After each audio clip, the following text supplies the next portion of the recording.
Welcome to the Teach Joyfully podcast, where we talk about all things elementary teaching with some mom stuff thrown in. I'm Lisa Burns, a teacher success coach, veteran elementary teacher, and mom of 5. I'll be your host. Thanks for joining me. This episode is actually a recording that was done a while back when I was asked to speak about how to have words ready to say in tense classroom management situations in order to stay calm, give me time to think about how I want to handle the situation, and then proceed with the student without the whole class as an audience.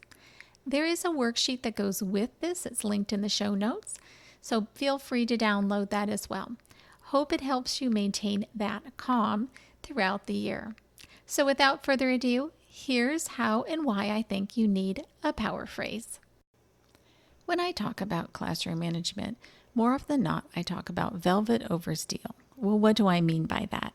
I mean you need to have a backbone of steel with a velvet touch. That doesn't mean that you're going to engage in every battle all day long. It means that you have boundaries and that you know where your boundaries are, what's okay with you and what's not okay with you. And you will stand your ground when it's really important. But you also know how to flex. That's that velvet touch. But also, the velvet touch is also your tone. Tone is really important when we're speaking to anyone, especially children. Now, I could go on and on about consistency and tone and all of those things, but we're here today to learn one specific strategy, and I call it the power phrase. There is a worksheet for you, so make sure that you have that in order to create your own. A power phrase is something that I use in order to talk to students consistently throughout the day when there are problems. As problems arise, I want to use that calm, quiet demeanor, not use a lot of emotion, and I really want to make sure that I'm consistent in the words that I'm using so that I'm buying myself 1, time to think and process, 2, time for the student to get out of the situation and process themselves, and 3, time for us to come together without the entire class as an audience and figure it out so we can move forward and have a better day. So what exactly is a power phrase? A power phrase is a phrase that you say whenever a child misbehaves. You have prepared your words in advance. I do believe this is important. And you have practiced them over and over and over in the mirror. And yes, it's going to feel really awkward, but it does make a huge difference if you have practice. So imagine with me for a minute that I have a student who has failed to meet behavior expectations. I might say, "Oh, that was a really unfortunate choice. Here's a think sheet. Head over to the reflection area and fill it out while you wait for me." And that's it. I have only disappointment and calm in my voice. I keep my voice very quiet. If the student refuses, then I have always some activities that I can get the class busy on, and then I can proceed from there with the student. But what I don't want to do is escalate it or in any way get to the point where I am no longer calm. It's extremely effective. So how can you do this? You have to start with the power phrase worksheet. When you get the worksheet, you'll need to fill it out and decide exactly what words that you want to use. You might have to try a few different phrases to feel what's comfortable and what feels like you, but you want it to be very neutral, something you can say extremely calmly, and something that you can practice over and over again.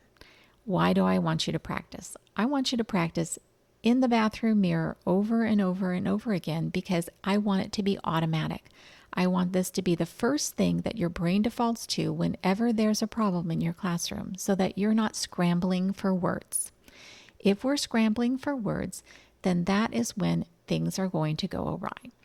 I like to think of that moment in You've Got Mail where Meg Ryan and Tom Hanks are talking about how they deal with situations where someone's rude to them. Meg Ryan says, I never know what to say. My mind is just blank. Whereas, and then she says, I always think of the right words later. Versus Tom Hanks says, well, I can always think of a zinger reply. I just regret it later. Well, we don't really want to be in either camp. We want to have the right words at the right time. And we want to be able to say them calmly and with control. If we haven't practiced them in advance, That's not going to happen. We are more likely to say the wrong thing or to use the wrong tone and really escalate the situation than if we have already practiced and we're ready. So you're going to create your power phrase, and then you're going to practice and practice imagining various situations in your classroom that tend to arise and what your response is going to be. Mentally walk through the entire process of what you're going to do, what you will say, and how you'll handle it. Then, when you've practiced for quite a while, several days at least, then you're going to take it into your classroom and give it a go. Yes, it may go well, or it may not go so well. But the reality is you're going to have to take it out in the wild and use it in order for you to perfect it. So you may have to make some adjustments, but tweak it, adjust it until it feels like you and you can say it with confidence and with a calm, quiet voice. By doing that, you're communicating to your students that not only are you in charge of this classroom, but also that you are in control of yourself and that you know what you're doing and you have a great purpose in how you're going to handle this. That's actually quite comforting to your students. Your students want to know that someone's in charge and under control of themselves, and that they'll treat their students fairly and with respect. And that's exactly what you're doing with this power phrase. You're using that calm, quiet voice, which gives everyone confidence that you know what you're doing and that you'll treat everyone fairly and with respect and without the lectures. So there you go. I hope it helps. That's it, my teacher friends. We are out of time and I'm out of breath. Thanks so much for joining me today. If you like today's episode, I'd love it if you go to Apple Podcasts and wherever you listen and leave a review. And while you're there, hit the subscribe button so you'll never miss an episode. Also, you can continue the conversation online with me in my Facebook group, the Teach Joyfully Podcast Community, where elementary teachers can connect, get help, and encouragement for all kinds of education and parenting topics.